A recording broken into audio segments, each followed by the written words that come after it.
Hey guys, Crypto Sunday, and it's been a hell of a red week, down about 13% on the portfolio overall. It's about £53,000. It's sort of largely due to, as we've seen, a lot of the bankrupt companies returning funds, which I will get into. But yeah, let's have a look at the CoinShares report first. So this was a fairly small report. We sort of knew this would be from the previous inflows that we saw last week, 245 million. Call that a relatively muted inflow. People like James Seyfert and Eric Balchunas are sort of quick to point out that for any other ETF, sort of taking in a net 245 million of inflows would be incredible and record breaking. A lot of I think they say the average ETF takes in like $1 million on its first week. So for like 7 or 8 to take in 245 in a week is rather good. But we're used to sort of the early days of billions inflow per week. Just looking at per coin, obviously we know Ethereum has been taking sort of a fair amount of outflow from the Grayscale fund, Bitcoin at sort of 519 million. So yeah, the muted inflows are sort of partly because of outflows to Ethereum, from Ethereum. Multi-asset, 8.7 million in, not too bad. Solana with a bit of an outflow, but that's been sort of having a fairly positive few weeks, so not too bad. Small inflows into Litecoin, XRP, a little bit of short Bitcoin. Cardano as well, 1.2 million, fair enough. And other, 2.5 million on other, still pretty good. By country, again, another outflow from Brazil, sort of first couple we've seen really. Small inflows into the others, large inflow out of Germany. Don't think that's anything to do with German government, but yeah, large outflow there. 40 million into Switzerland, so yeah, interesting sort of across Europe. Looking at the more recent flows, so what we're going to see next week's CoinShares report. It's not going to be particularly good. Looks like it's going to be outflow, even from the Bitcoin ETFs on a net basis. So yeah, you've seen sort of 205 million go into BlackRock on the Monday. But that was about it from them, sort of been down to mid double figures, and outflows from a lot of the bigger ones. So not just Grayscale, sort of continued double figure outflows from Grayscale, but you had sort of a fair amount of red from is this Bitwise and the ARK one and Fidelity. So we hadn't been seeing too much red from Fidelity just yet, but yeah, they've sort of got going. Had 100 million on Friday, so this is all sort of fairly fairly low numbers and nothing to be sort of too bothered about. They're allowed to take profit, and this is sort of the quiet summertime, and it's still sort of 3 months after the halving, so I think sort of still a positive end to the year maybe after the summer. Just looking at Ethereum as well, the outflows have sort of died down a little. It came down to sort of 100 million, 120, 130, and then 78 million and 61 on Friday. So sort of continuously going down. A little bit of inflow into the Grayscale mini one as well. I'm not sure if people can buy that individually. Then you can sort of see they probably would. That's the cheapest one on the market. And then BlackRock, obviously saying I would expect a lot of the outflows from Grayscale would be going into Ethereum if they're going to go into anything, if they're not just selling. But Fidelity, sort of fairly continuous, although slowing down inflows. You can sort of see, 30s, 16, 18, and then 6 on Friday. BlackRock had nothing on Friday, so we'll have to see. Again, summer period, outflows from Grayscale, see how they pick up. Obviously, the first sort of few weeks of the Bitcoin one weren't exactly positive, so yeah, nothing too bad there. So, talking about bankruptcy distributions, which is what I think is causing a fair amount of the downside at the moment. and sort of being summer and not a lot of people wanting to buy up those distributions, Mt. Gox, they're saying, are now down to about $3 billion. I do wonder if this, they've sort of said 33,000 Bitcoin transferred to addresses, which they're thinking are BitGo. I think they said that was sort of one of the last exchanges that they need to send to, whether they're sort of large whales that are not on exchanges that they need to send the remainder to. They've got 46,000 Bitcoin. Don't really know where that's going to be going, but yeah, they've sort of distributed quite a lot. I haven't sort of read for sort of certain whether the distributions from exchanges have actually been given to individuals, or if it's, some of it has and some of it still has to be. The fact they've transferred it to BitGo doesn't mean, all the selling that has to come is already done. They might still be sort of splitting it up into their individual addresses and waiting to give it to people, and then they might sell. So I wouldn't get, super enthusiastic thinking sort of if they've got 3 billion left, that means 6 billion, the effects of it are already done. There's probably still potential selling if people do want to. They're sort of saying supply pressure is almost over. I wouldn't believe that just yet. So Glassnode are at least saying the Kraken and Bitstamp distributions potentially have been given to people, and they've sort of seen some selling, some buying.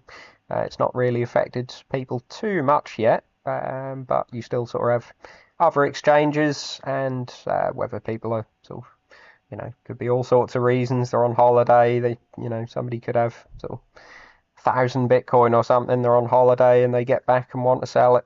I just wouldn't take too much notice of sort of, the immediate days after it's been distributed, with that being it. Obviously, we had the FOMC and sort of July jobs reports, which have kind of whacked all risk markets this week. So that's taken a hit as well. Something I didn't realise was on the cards as well, and again, could be part of the reason for the sell-off. Genesis completing their restructuring and is distributing 4 billion worth of digital assets and cash to creditors. So admittedly, if they're giving some people US dollar payouts or stablecoin payouts, some of that could potentially go into crypto, but obviously if they're distributing Bitcoin, Ethereum and Solana as well, interesting. Sort of people are getting different amounts. I thought they would just sort of normalize it across whatever sort of they have, but sort of on an in-kind basis, they're saying Bitcoin creditors will receive 51%, Ethereum creditors will get 65.8%, Solana creditors will be paid 29.58%, and other altcoin holders will receive 87%. Whether that is just because that's how much the price has moved, Solana sort of being a fair bit down in January 2023, I believe was, they were filed for bankruptcy in January 2023, so potentially the fact that Solana is up since then, maybe they're only getting sort of 29% because it's up more than Bitcoin is, but yeah, and interestingly, stablecoin and US dollar creditors receive all of their money back, so even though some assets have potentially been lost, cash holders do get their full amount back. And it's been noted, Mark Cuban has received 19.9 million in Ethereum from Genesis. So it is all coming out. Presumably some people have sold, and they're looking to start a litigation fund to pursue Digital Currency Group and sort of various other people. Well, this was potentially bullish. SEC's Hester, or Crypto Mum, as people used to call her, has said Ethereum staking on the ETFs is always open for reconsideration. So I do think part of the reason Ethereum hasn't exactly seen blowout inflows, I mean, it's been fairly good, and obviously they're saying it's the second best set of ETFs to ever launch, but yeah, potential even long term why people might not be so keen is that you don't get the staking reward. So if you just buy Ethereum yourself and stake it, you can get sort of 3%, 4%, whatever it is at the time, yield paid in Ethereum. So if the price goes up, the price of what you bought goes up, and you get 4% yield in the token that also goes up. So to not be getting that in the ETFs is sort of a bit of a negative. You'd sort of think whether it is legally sort of and practically available for some of these big institutions to do so. If they're buying sort of 100 million for themselves, would they just sort of set it up on a multi-signature secure wallet themselves and stake it? Obviously, if they're buying on behalf of clients, sort of in a fund that allows immediate withdrawals and stuff, then it isn't really suitable to have staked ETH because it takes sort of days to get out. But yeah, I thought this was interesting. Hester's sort of widely tipped to be the chairman of the SEC or chairperson of the SEC if Donald Trump gets in, sort of the Republican in there, sort of quite popular, and Trump has already obviously said he would sack Gary Gensler on day one. So whether he wants to sort of put Hester in there or someone else, we don't really know, but she's been fairly pro-crypto sort of since the beginning. Maybe this, staking sort of note is just stoking a fire, but who knows? This is just good to see every month as well. The Q2 report from Tether. For some reason, they're reporting the first half of the year. I think because they made sort of really good profit in Q1, and I think they're looking at, they say, 1.3 billion net operating profit in Q2. So they're sort of reporting the first half because they don't want to show it's, Q2 was a lot lower than Q1. I think that's if they're reporting sort of unrealized gains on the Bitcoin that they hold. Probably shouldn't be doing that, to be honest. If it is just excess reserves, as they're calling it, it's not, not really net profit as such. But that is what they're reporting: 5.2 billion in net profit for the first half of the year. I would look at that sort of 1.3 billion for Q2 being positive. They've sort of said that they will continue putting a portion of that into Bitcoin. So similar to sort of MicroStrategy and people like that, you've got a continued buyer potentially for Bitcoin. They now hold 97.6 billion of US Treasuries, I think making them sort of pretty much top three. They're positioned in 18th in the rankings of countries owning US debt. They also ranked third in purchases of 3-month treasuries after the United Kingdom and the Cayman Islands. So they are a significant buyer of those treasuries, and sort of to stamp them out would be shooting yourself in the foot, I think, which I think is why US government are sort of easing on some of this regulation, and because sort of Trump as well. It just doesn't look good to be hammering the industry anymore. So they've said in the second quarter they issued 8.3 billion worth of USDT and obviously bought an awful lot of treasuries with that. They are maintaining 5.3 billion in excess reserves. So they have 118 billion in total reserves with 113 billion of Tether tokens issued at the end of the second quarter. I think it's up since then, but this is where it was, I think, as of June the 30th. So, an excess of 5.3 billion, sort of in stark contrast to, obviously, the fractional reserve banking model of sort of having a 15th or a 20th of your total issued in reserves, basically.